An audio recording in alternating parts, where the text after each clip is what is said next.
I'm continuing on my reviews of the Harry Potter movies. Now, I love the Harry Potter books and movies, but there are some stupid things here and there I can make fun of. With that in mind, let's take a look at the second installment in this franchise, Harry Potter and the Chamber of Secrets.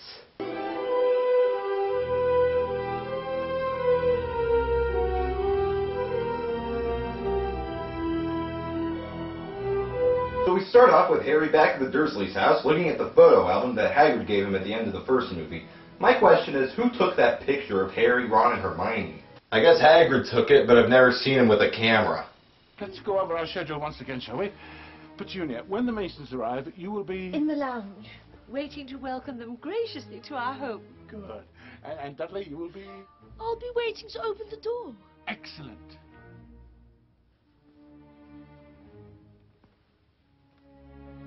And you? I'll be in my bedroom, making no noise and pretending that I don't exist. So as the guests arrive, Harry goes up to his room where we see Dobby the house elf, one of my favorite characters in the entire series. He begins to tell Harry why he's there. Dobby has heard of your greatness, sir, but never has he been asked to sit down by a wizard like an equal. You can't have met many decent wizards, then. No, I haven't. That was an awful thing to say. Bad Dobby! Stop! Bad Dobby! Dobby! Bad Dobby! Dobby! Bad Dobby! Bad Stop, Dobby! Dobby! Please be quiet. Are you all right? Dobby had to punish himself, sir. Dobby almost spoke ill of his family, sir. You mean you did speak ill of your family? Hey, look, it's me trying to do my math homework. But Dobby accidentally lets a piece of vital information slip. It's the only place I've got friends. Friends who don't even write to Harry Potter? Well, I expect they've... Hang on. How do you know my friends haven't been writing to me? Harry Potter mustn't be angry with Dobby. Dobby hoped if Harry Potter thought his friends had forgotten him, Harry Potter might not want to go back to school, sir.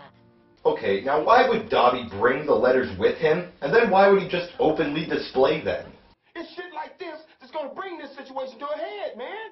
But when Dobby tells Harry not to go back to Hogwarts that year, Harry refuses, so Dobby has to blackmail him. I used to think those lines on the bottom of the cake was Dobby's magic, but now I know it's just the green screen. Look out! So after Harry is framed for dropping a cake onto her, Uncle Vernon decides to drill prison bars on his window. Later that night, Harry and Hedwig are awakened by a mysterious flying blue car.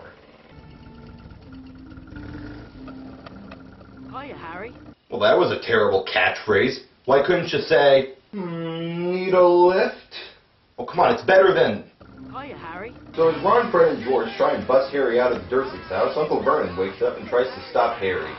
Drive, Fred, drive!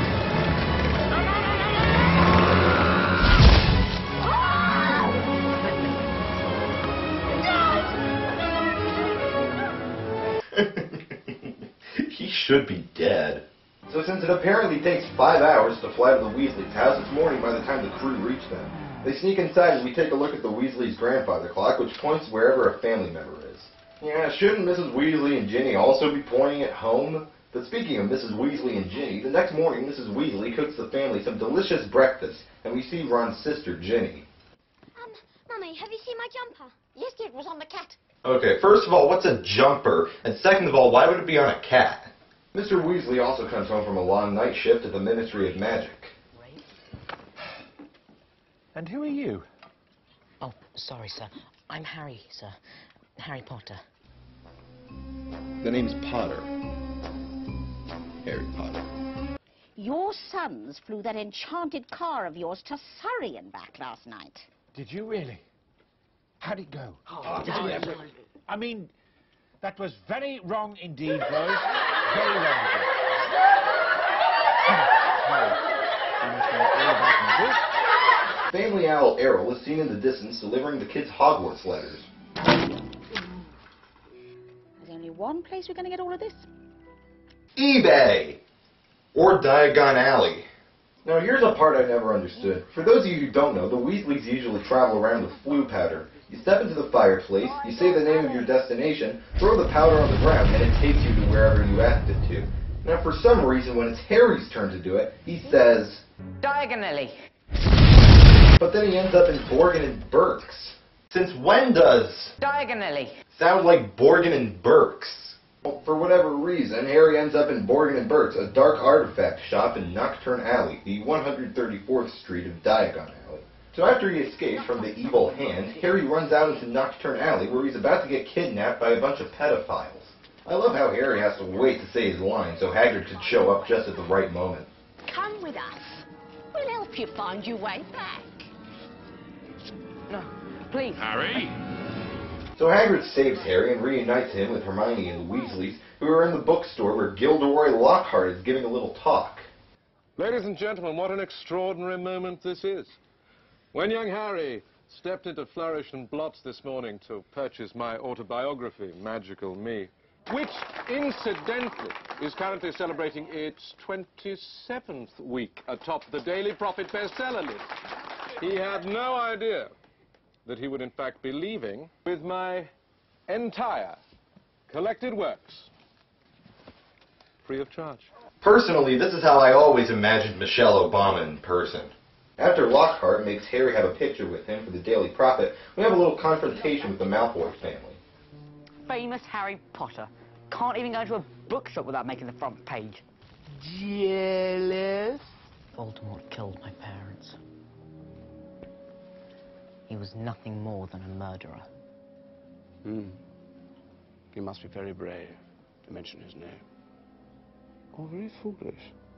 Fear of a name only increases fear of the thing itself. Emma, that was Dumbledore's line. Next time say your line. So finally everyone is ready to get on the Hogwarts Express, but Harry and Ron somehow can't get through the hidden platform. So instead of waiting for Mr. and Mrs. Weasley to come out... If we can't get through, maybe Mum and Dad can't get back. Yeah, come on, they're obviously going to be able to get out. So yeah, instead of waiting for Mr. and Mrs. Weasley to come out, Harry and Ron steal the flying car and use that to fly to school. But after Harry and Ron fly the car around for a while, they finally make it to Hogwarts until... It's not working! Curse you, Toyota! They land in the Whomping Willow, a giant tree that tries to kill them.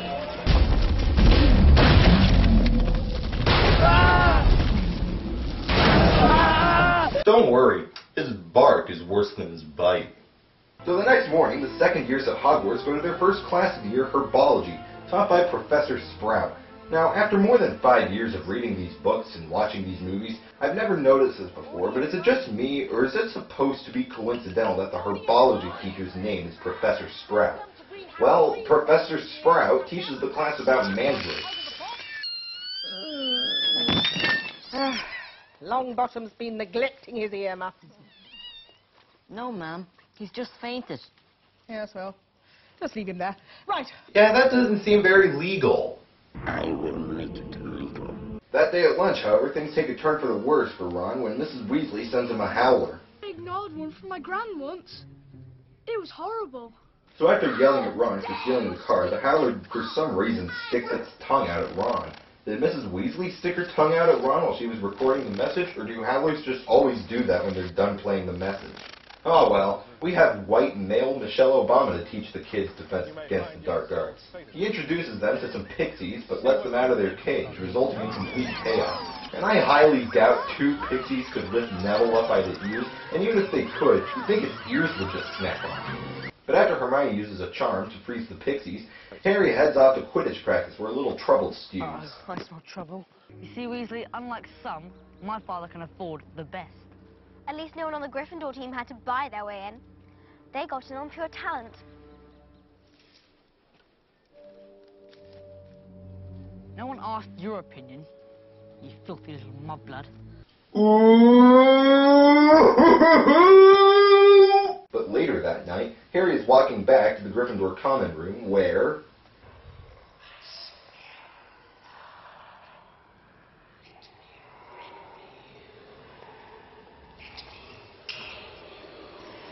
Oh, yeah, sure, I'll let you kill me.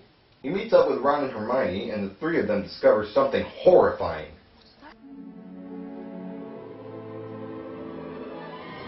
The Chamber of Secrets has been opened. Enemies of the air, beware. Now, why would anyone ever be enemies of the air? I mean, without air you couldn't breathe. Without air there wouldn't be any weather or wind. Why would anyone ever be enemies of the air? It seems like a pretty good thing. It's written in blood. And also, how does Hermione know it's written in blood? It's probably just El Barto pulling another prank. But then the entire school shows up, and now everyone thinks Harry petrified Mrs. Norris the cat. So the next morning, we join our heroes in Professor McGonagall's Transfiguration class, where they learn quite possibly the most useless spell ever invented. We will be transforming animals into water goblets. Like so. 1, 2, 3. Ferraverto. Because I was wondering, under what circumstances would we use this? But then Hermione asked the teacher the question that's been on everybody's minds. Well, the chamber is said to be home to something that only the heir of Slytherin can control. It is said to be the home of a monster. A monster? Where? So after McGonagall teaches everyone about Slytherin's monster, we cut to a Quidditch match, where Harry and Malfoy are competing head to head. Alright there, Scarhead! Don't you mean Scarface? Say hello to my little friend! But I'm gonna be honest here, this chase after the snitch between Harry and Draco is one of the best chase scenes ever. It's just so fast and exciting, and not to mention suspenseful. Harry catches the snitch, but a rogue bludger comes along and breaks his arm. Lockhart accidentally removes all the bones in Harry's arm, so he has to go to the infirmary for the night. As he's trying to sleep, Dobby shows up. Hello. He gives Harry some more clues about the monster that attacked Mrs. Norris, but then... Harry Potter, terrible things are about to happen at Hogwarts. Harry Potter must not stay here, now that history is to repeat itself. Repeat itself? You mean this has happened before? No, Dobby. Tell me, who is it?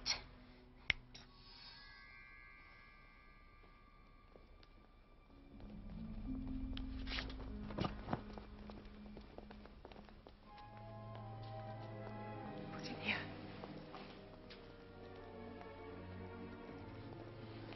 What happened? There's been another attack. I think he's been petrified, Madam Pomfrey. Look, perhaps he managed to take a picture of his attacker.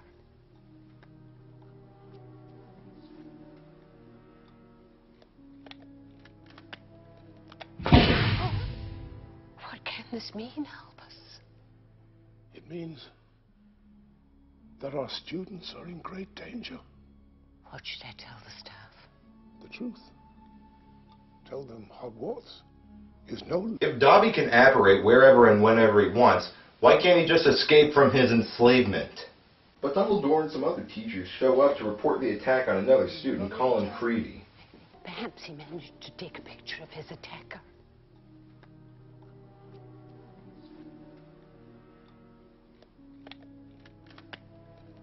Oh, what can this mean? Help us. It means Kodak owes this boy $200.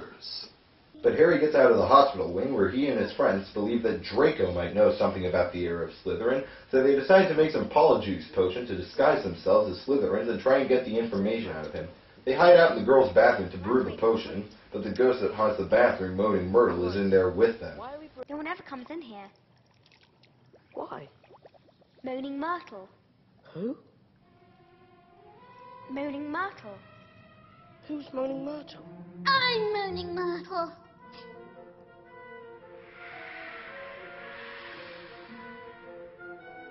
I wouldn't expect you to know me.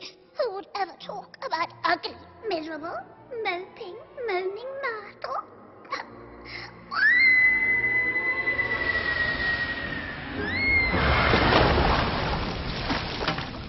She's a little sensitive. Wow, no wonder nobody uses this bathroom.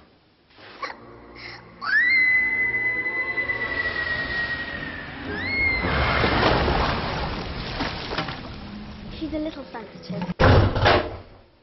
But hey, it's Christmas time again, and Hermione has stuffed sleeping potion into 2 cupcakes that Crabbe and Goyle must eat so Harry and Ron can steal their hairs to put in the potion. I know Crabbe and Goyle are supposed to be thick and everything, but there is no way anyone would be so stupid that they just eat cupcakes floating around in midair. But they knock out Crabbe and Goyle and drink the Polyjuice potion.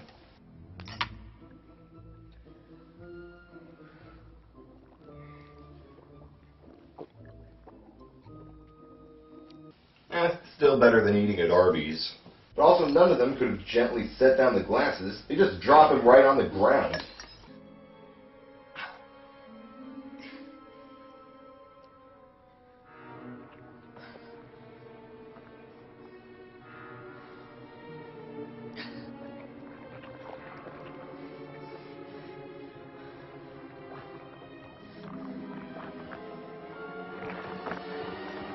Oh, no way! A bootleg copy of Devil's Due is on my Harry Potter DVD. Hermione won't come out of the bathroom after her transformation, so Harry and Ron, each dressed as Crabbe and Goyle, meet up with Draco. Why are you wearing glasses? Reading. Reading? Mm-hmm. I didn't know you could read.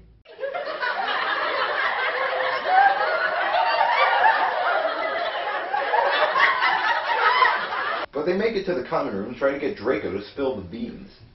I'm surprised that the Daily Prophet hasn't done a report on all these attacks.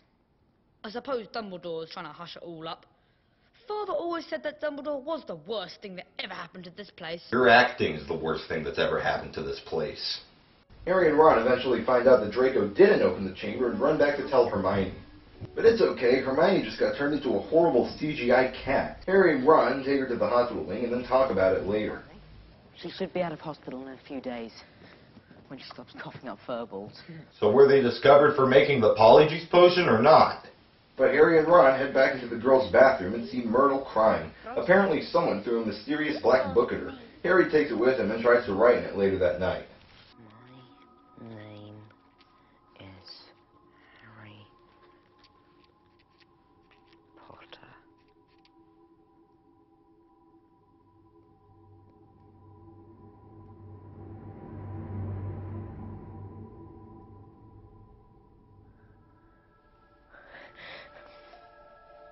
Do you know anything about the Chamber of Secrets? Well, I must say, he's taking the whole talking to a book thing pretty well. Harry is transported into the diary and experiences Tom Riddle's memories of the last time the chamber was open. Hagrid is discovered to be keeping a creature in the castle, and is therefore blamed for opening the chamber and letting out the monster from inside. But as it turns out, Hermione has been petrified by the monster. Harry and Ron go to tell Hagrid about this, but have to hide under Harry's invisibility cloak when some guests arrive. But as the scene progresses, we learn that everyone still thinks Hagrid opened the chamber, and he has to go to Azkaban prison for it. Hagrid's right. With Dumbledore gone, there'll be an attack a day. Yeah, it'll be just like every public school in America.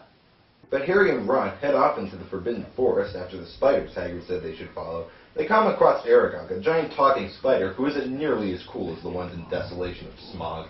He tells them that he isn't the monster and that Hagrid is innocent, and then sends some family members off to kill them. The flying car from the forest shows up and drives them through the forest.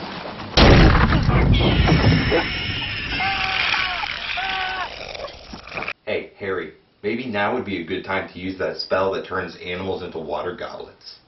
They escape, though, and the next morning they go to the hospital to see Hermione, who's still unconscious. While holding her hand, Harry discovers a piece of paper that solves everything. The many fearsome beasts that roam our land, none is more deadly than the basilisk. Capable of living for hundreds of years, instant death awaits any who meet this giant serpent's eye. Spiders flee before it. Ron, this is it. The monster in the Chamber of Secrets is a basilisk. But how's the basilisk been getting around? A dirty great snake, someone would have seen it. Hermione's answered that too. Pipes? It's using the plumbing. What? But right as they figure that out, we see that Hogwarts apparently has an intercom system. All students are to return to their house dormitories at once. All teachers to the second floor corridor immediately. Harry and Ron sneak out to see what the matter is, and... Who is is it that the monster's taken, Minerva? Ginny Weasley?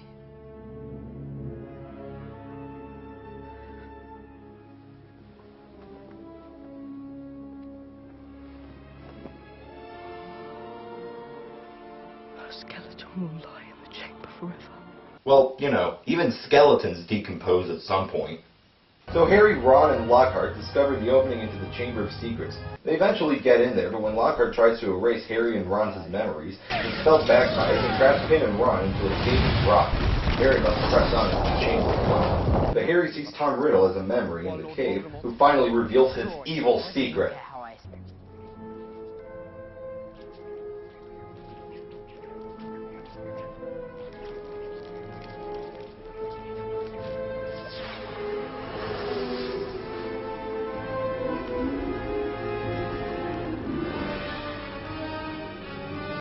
It's something, but you still got a leftover R. This was hard. I did this for you. But anyways, Voldemort releases the basilisk and sends it to attack Harry. But Harry throws a rock to distract the monster, and now here's something I don't understand.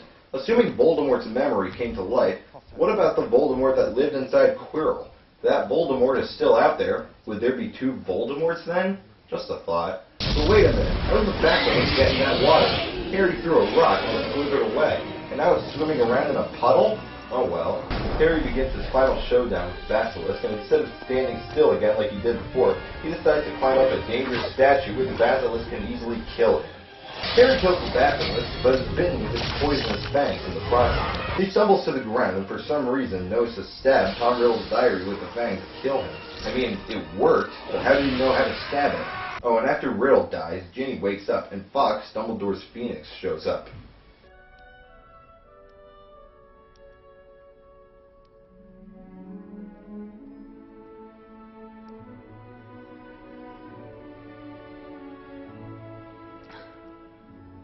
Of course. Phoenix tears have healing powers.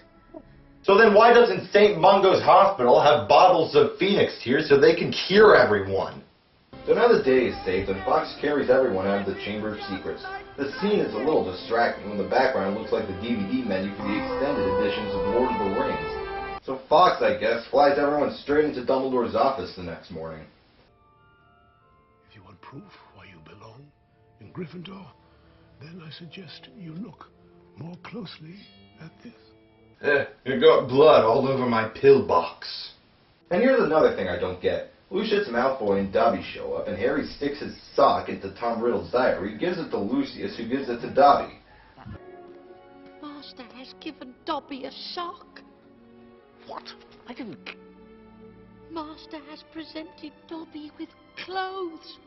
Dobby is free. So I guess house elves do everything their owners tell them to do, except for their laundry. So at the end of the year feast, everyone is happy that Hogwarts won't close. Why? I wish my school would permanently close due to a giant snake that can kill people just by looking at them. Oh, and Hagrid comes back from Azkaban and everyone starts cheering for him because he got out of prison. So I guess Hagrid is supposed to be the hero of all this. But that was Harry Potter and the Chamber of Secrets. And before I can say anything about this movie, this thing's almost 3 hours long. I really need to go pee. I'll be right back.